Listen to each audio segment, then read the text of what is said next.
Hello, welcome to Oxford Heirlooms. In this video, we're going to be making the pin tuck panels to go in between the Swiss insertion panels, and also a pin tuck panel to go on the back that will go in between one Swiss insertion panel and a wide entredeaux strip.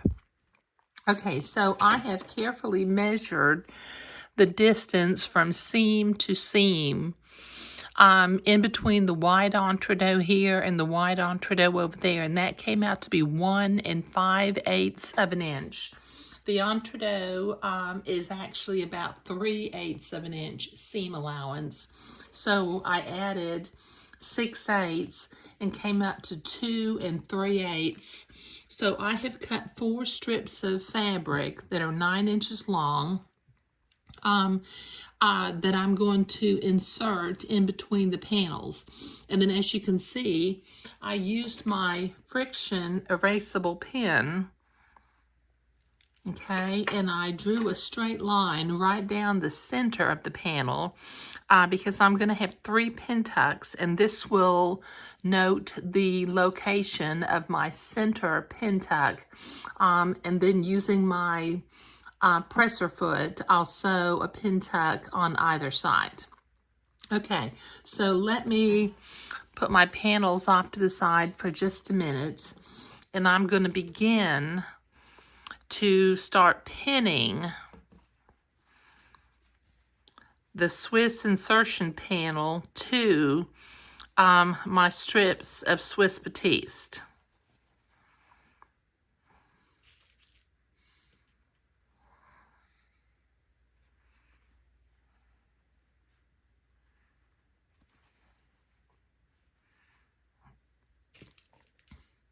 Okay, this will take me a minute to get this pinned, so I'll be right back. Okay, so I've got that pinned. Now, using a straight stitch, let me move my friction erasable pen out of the way, I'm going to sew this Swiss insertion panel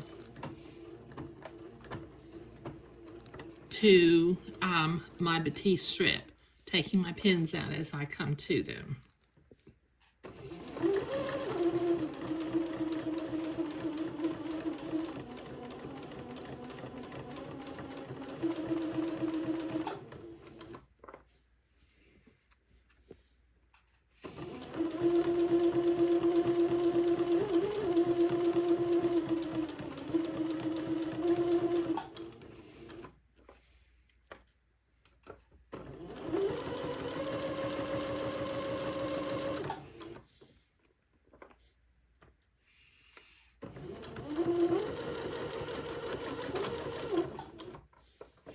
There.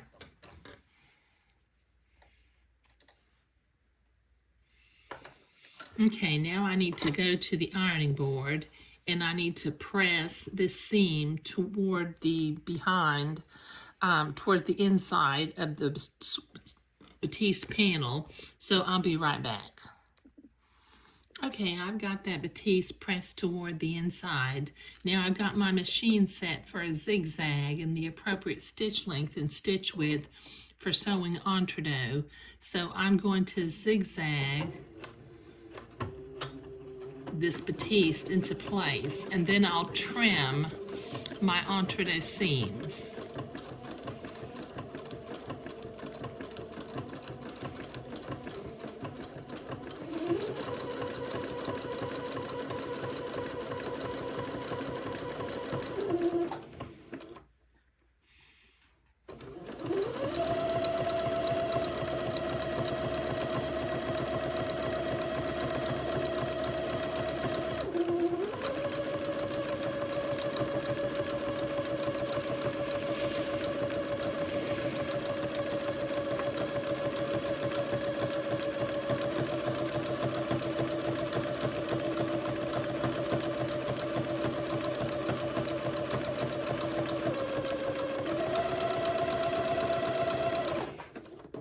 There.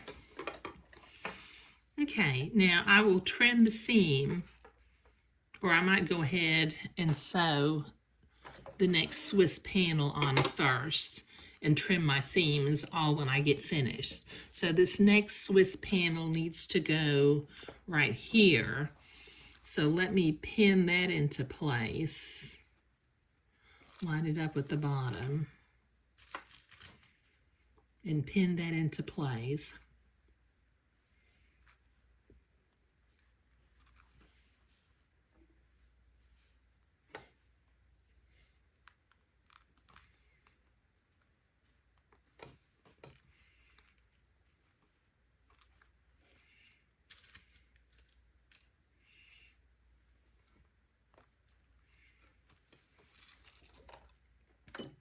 Get back to a straight stitch.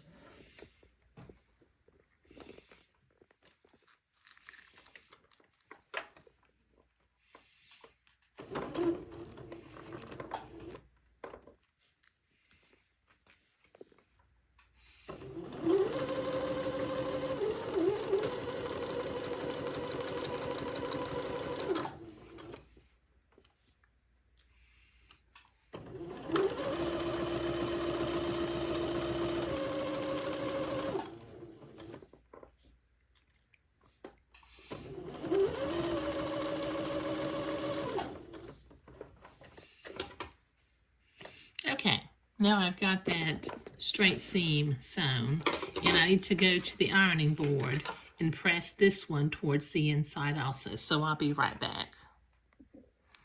Okay, I've got that pressed, and I've already zigzagged it just to save time. Now I'm going to pick up another batik strip and pin this starting at the bottom of the Swiss panel. And then I will sew this on with a straight stitch, and I will continue this process until I have all 3 pieces of Swiss insertion sewn together with two batik panels in between them.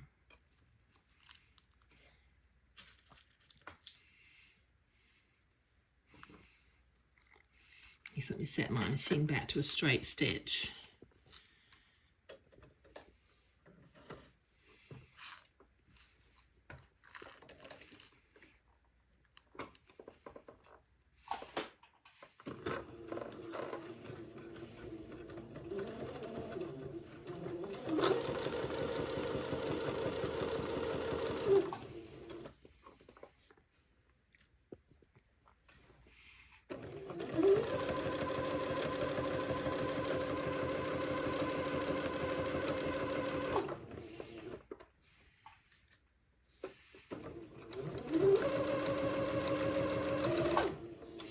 Okay, all right, I will continue this process until I have my panels built, and then I'll stop and do the pin tucks. So let me go to the ironing board and press this next Swiss panel to the inside and zigzag it. And then finally, I'll take this last Swiss insertion and sew it to right here. So I'll be back when I get that done. Okay, I have my panels sewn together, and I've got my entre-deux seams trimmed or zigzagged and trimmed and everything. So I've got my twin needle set up in my sewing machine. I use, this is the twin needle that I use. It's size 2.0/80. Okay, and I've got 2 pieces of thread threaded from the top and the bobbin thread. Now what I've also done is I have set my tension to a 7. Normally I have it set at a 2, but when I do pin tucks, I set it at a 7. So I'm going to begin on the 2 interior seams, and I'm going to first sew a pin tuck on this line that I drew with my friction erasable pin.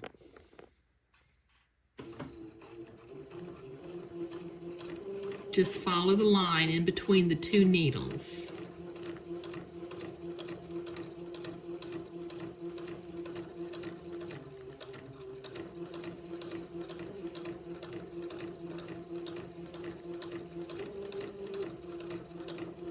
Don't go too fast. You don't want to break the needles.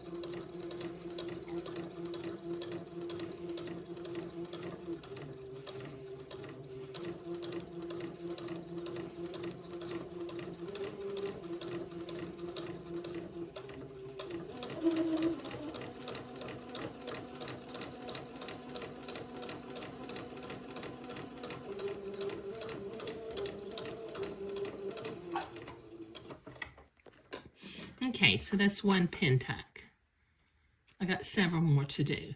Now what I'm going to do, I'm going to consistently use the right side of my pressure foot in order to guide me to make the next pin tuck.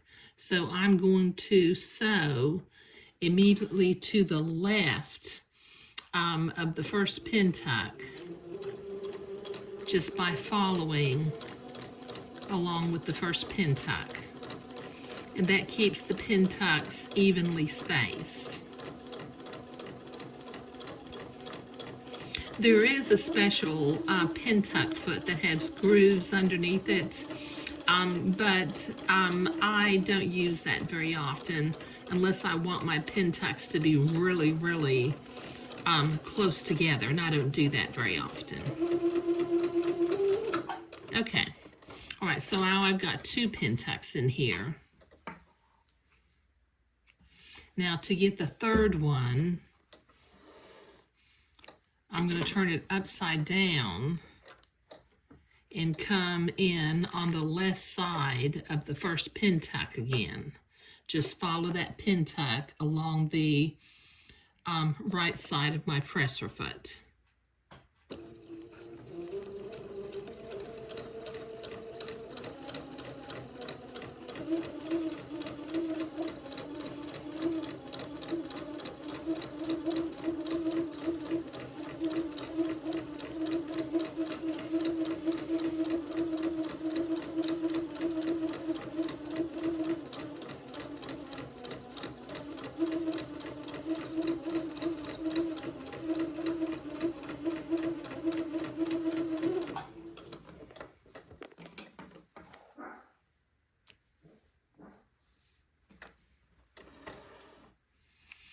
Okay, so I've got the first 3 of the pin tucks done.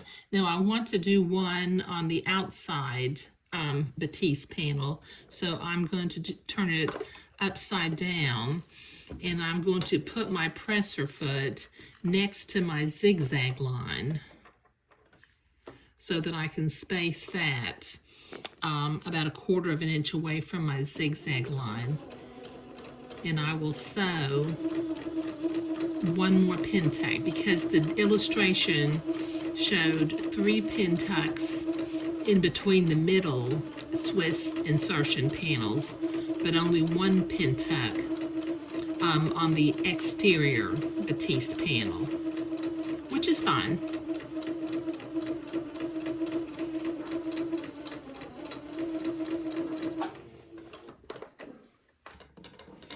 There.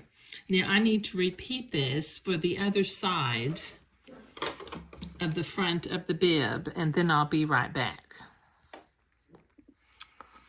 Okay, I've got all the pin tucks done on the front of the bib, and I've also done the pin tucks that will go on the back of the bib also.